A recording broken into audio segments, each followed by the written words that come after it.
And welcome to the turbulent world with me, James M. Dorsey, as your host. Betar, the far right youth movement of Israeli Prime Minister Binyamin Netanyahu's Likud party, is happy to help U.S. President Donald Trump curtail Palestinian speech and academic freedoms. That has mainstream American Jews fear that the Trump administration's crackdown on democratic freedoms of speech, assembly, and academia will fuel anti Semitism rather than enhance their security. Betar prides itself on working with the Trump administration and ICE to locate Hamas activists on American campuses, people who marched with terrorist flags, called for the destruction of Israel, and led anti Semitic demonstrations. ICE stands for U.S. Immigration and Customs Enforcement. Betar defines all expressions of support for Palestine as backing Hamas. Betar has also advocated revoking the citizenship of naturalized Americans of Middle Eastern descent over pro-Palestine speech. The group said it uses facial and database technology to identify activists and submitted thousands of protesters' names to the administration. Last month, Betar spokesman Daniel Levy said that some people on the group's list were identified using Stellar Technologies' Nesher AI facial recognition technology. The software's name comes from the Hebrew word for eagle. Congratulating itself on instigating the arrest and slating for deportation of Columbia University student Mohsen Madawi, Betar insisted it would lobby for his arrest in Israel. Mr. Madawi is a Palestinian who grew up in the Israeli-occupied West Bank. A Department of Homeland Security official confirmed that the administration uses information provided by Betar and like-minded U.S. groups such as Cannery Mission and the Middle East Forum's Campus Watch to potentially detain and deport individuals. The administration also relies on these groups to identify universities whose federal government funding should be cut if they don't counter alleged on-campus anti-Semitism, as reflected in last year's pro-Palestinian student protests and the staffing of Middle East studies departments and other social science centers. So far, the Trump administration has cut funding for 7 universities, including Harvard, Columbia, Cornell, the University of Pennsylvania, Northwestern, Brown, and Princeton. Unlike most of the targeted universities, Pennsylvania was singled out because of a transgender athlete who competed in the university's swimming program.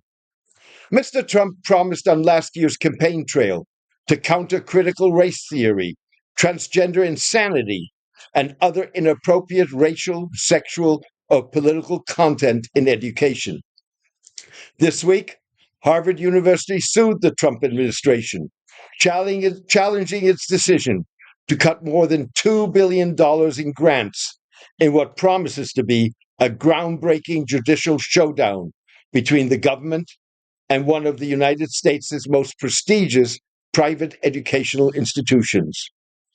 If the Middle East Forum Focus is any indication, Rutgers University may be next in line. If a university sought to bring together the largest, most diverse group of credentialed, infamous, boycott, divestment, and sanctions supporting Israel hating apologists for Palestinian terrorism, it would be difficult to top the Center for Security, Race, and Rights, or CSSR, Campus Watch's investigative program on terrorism charged. This only scratches the surface. The Rutgers CSSR has so thoroughly cornered the market in Israel-hating professors that if they were all together on a boat that sank, the anti-Israel academic resistance would all but disappear, said A.J. Kasheta, author of the Campus Watch assault on Rutgers.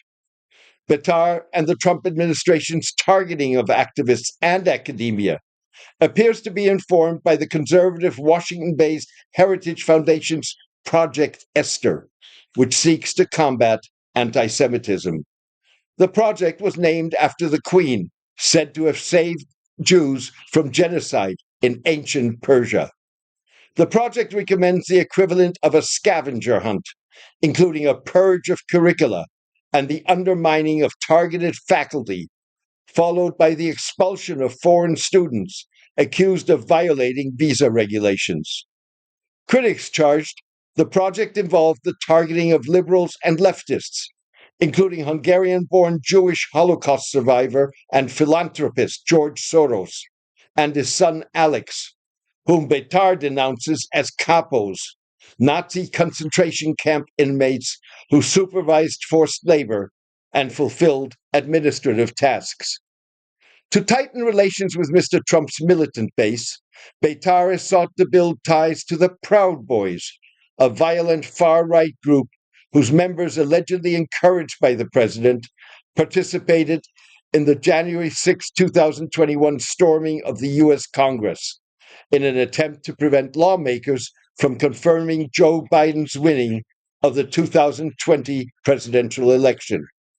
Will the Proud Boys or other related American nationalist groups care to join us to counter Islamic jihadis? We don't yet work with them, but would very much like to, Betar said on X days after Mr. Trump's inauguration for his second term in office.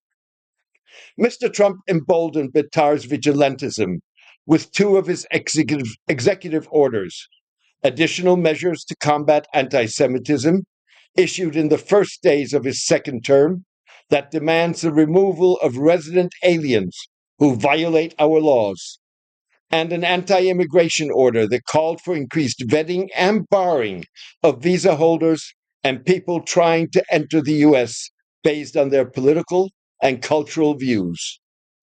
A just-released Anti-Defamation League, or ADL, report reinforced Jewish fears of rising anti-Semitism because of the Gaza war and the administration's use of anti-Semitism to justify its crackdown on academic freedom. The report registered 25 anti-Jewish incidents per day in the United States in 2024, more than one per hour. All told, as the war in Gaza raged on and campus protests exploded across the country, 2024 saw the largest number of reported anti-Semitic incidents on record, with over 9,000 incidents of anti-Semitic assault, harassment, and vandalism across the U.S., the report said.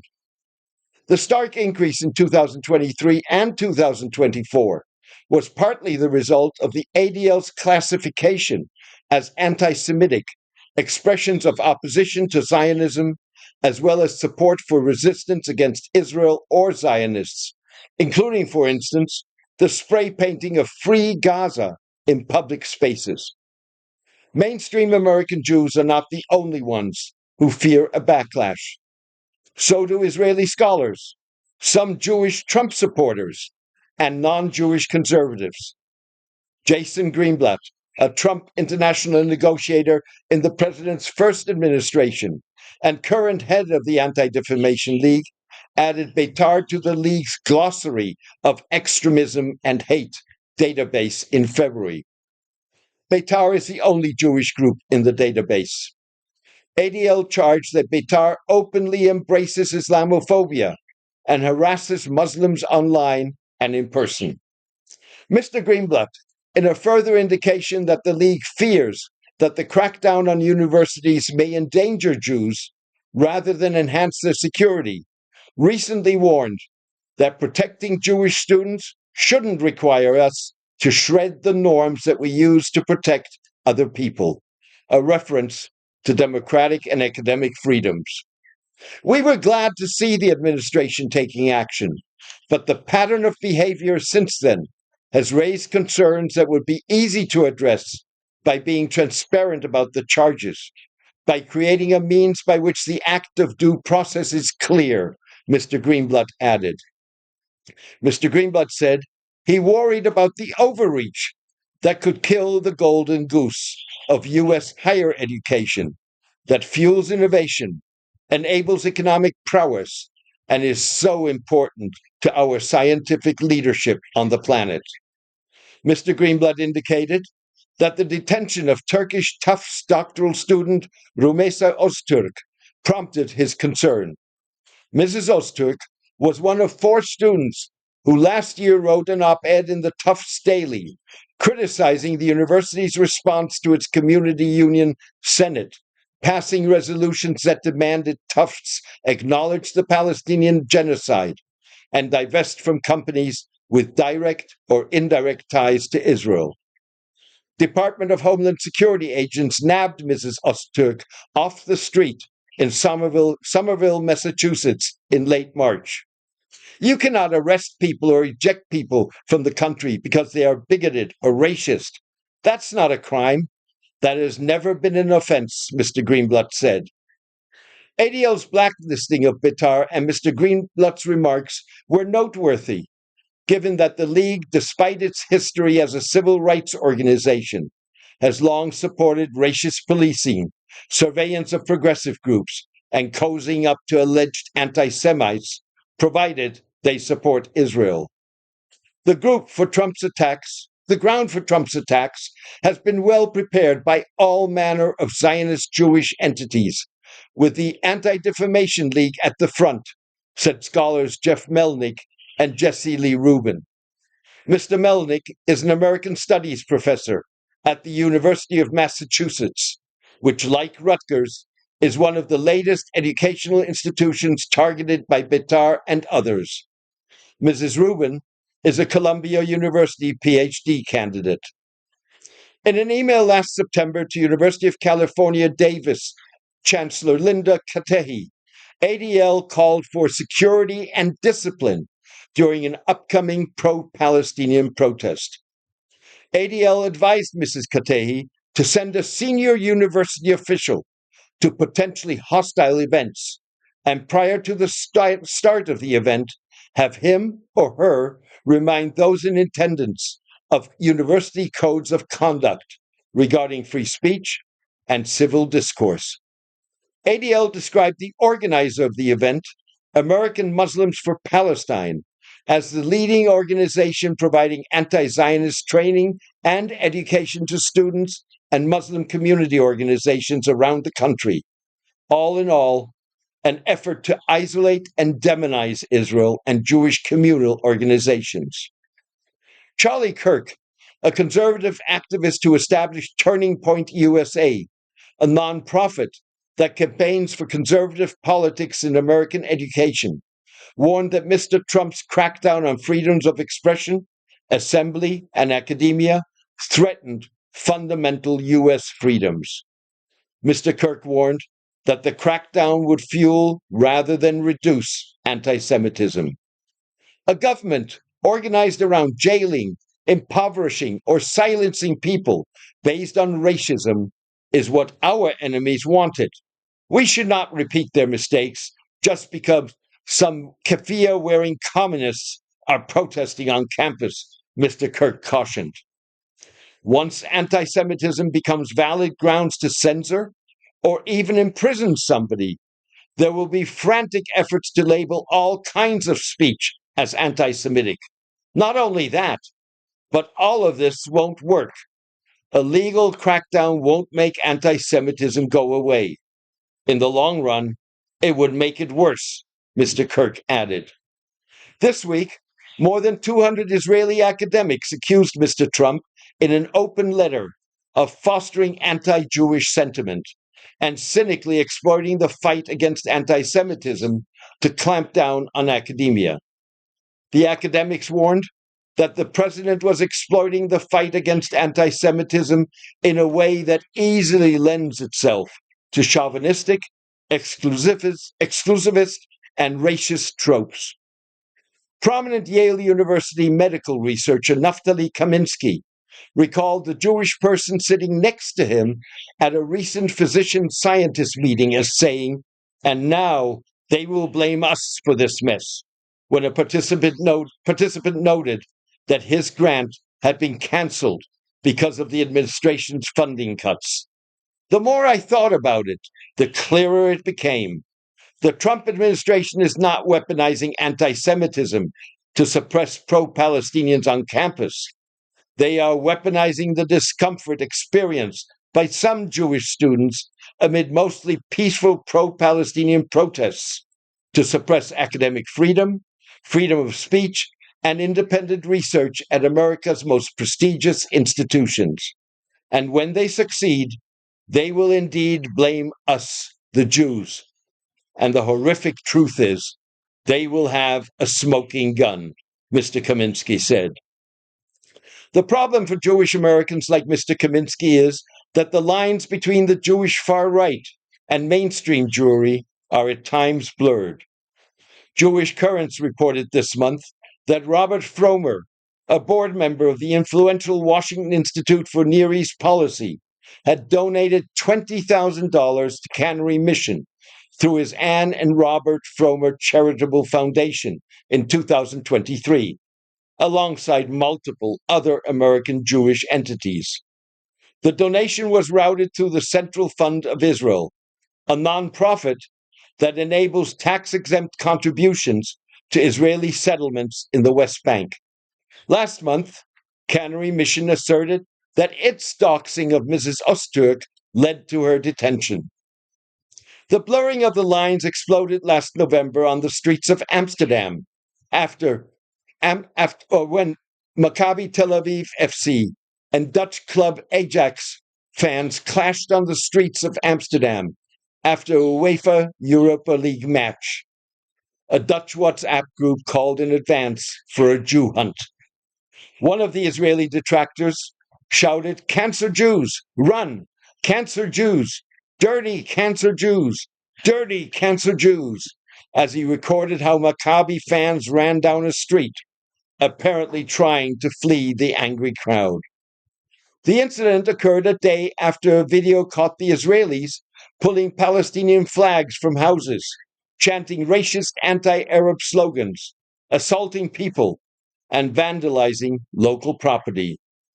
Even so, the incident fit a long-standing pattern in Israeli soccer stadiums, spearheaded by Betar Jerusalem, Betar's most prominent club, notorious for its racist fan base and policies, in which Palestinian players, Arabs, and Muslims are regularly denounced in prejudiced and insulting chants. In 2015, Betar Jerusalem fans threw flares and fireworks onto the pitch. They unfurled a banner of an outlawed, racist Israeli political party, whose followers are currently represented in Mr. Netanyahu's coalition, during a match in Belgium against Belgian team Sporting Charleroi. In response, Belgian fans performed a Nazi salute. Hamas's October 7, 2023 attack on Israel that killed some 1,200 people, mostly civilians, has supercharged racial attitudes on all sides of the Israeli-Palestinian divide and emboldened West Bank settler vigilante violence against Palestinians. Betar first floated a list of people he wanted to see detained and deported shortly after the U.S. presidential election in November, which returned Mr. Trump to office. The frequently updated list included Mr. Madawi, Mrs. Öztürk, Columbia University graduate student Mahmoud Khalil, the first to be detained, and Momodou Tal, a Cornell University graduate student who was suspended twice last year for his role in pro-Palestinian protests. Mr. Tal left the United States voluntarily in March to avoid arrest and deportation. Months before leaving, Mr. Tal was subjected to what Betar calls an edgy joke, but he and others on the recipient side say it is a death threat. At the time, a stranger handed Mr. Tal an electronic pager at a protest in New York, a reminder that Israel last year used booby-trapped pagers to kill or maim scores of suspected Hezbollah members in Lebanon. Betar has called on its members to make handing out pagers a standard practice. Hitting back at Betar, Peter Beinart, an outspoken Jewish critic of Israel, said on X, "Oppose my ideas all you want, But when you urge people in my neighborhood to give me a pager in the wake of Israel's pager attack in Lebanon, that sounds like a death threat. Mr. Beinart, designated a terrorist by Betar, is on a list of Jewish critics the group wants to be barred from Israel. In 2018, Mr. Beinart was detained for questioning at Tel Aviv airport and later released. Mr. Netanyahu described Mr. Beinart's detention as an administrative mistake and insisted that Israel was an open society which welcomes all critics and supporters alike. Mr. Netanyahu neglected to mention that Mr. Beinart was not an isolated incident. Others detained for questioning at about the same time included activist, documentary maker, and former Bernie Sanders advisor Simona Zimmerman, who is also on the Betar list, philanthropist and Brandeis University chairman Maya G. Koplov, and Israeli activists Tanya Rubenstein and Yehudit Ilani. This week, Betar claimed there are names of younger Jewish Voices for Peace activists we've been asked to name to our lists as Israeli intelligence is interested in questioning them regarding terror links. Jewish Voices for Peace campaigns for Palestinian human rights and played a prominent role in last year's pro-Palestinian campus protests. Thank you for joining me today. The Turbulent World with James M. Dorsey seeks to empower readers, listeners, and viewers to form informed opinions of their own. Equitable, fair, and honest analysis that lets the chips fall where they fall has seldom been more important in a world racked by brutal wars, unimaginable humanitarian crises, and increasing authoritarianism. If you share this vision, please consider becoming a paid subscriber by going to jamesmdorsey.substack.com. The Turbulent World can only sustain and expand its independent coverage, free of advertisements and clickbait, with the support of its readers. Thank you for your support and loyalty. Take care and see you soon.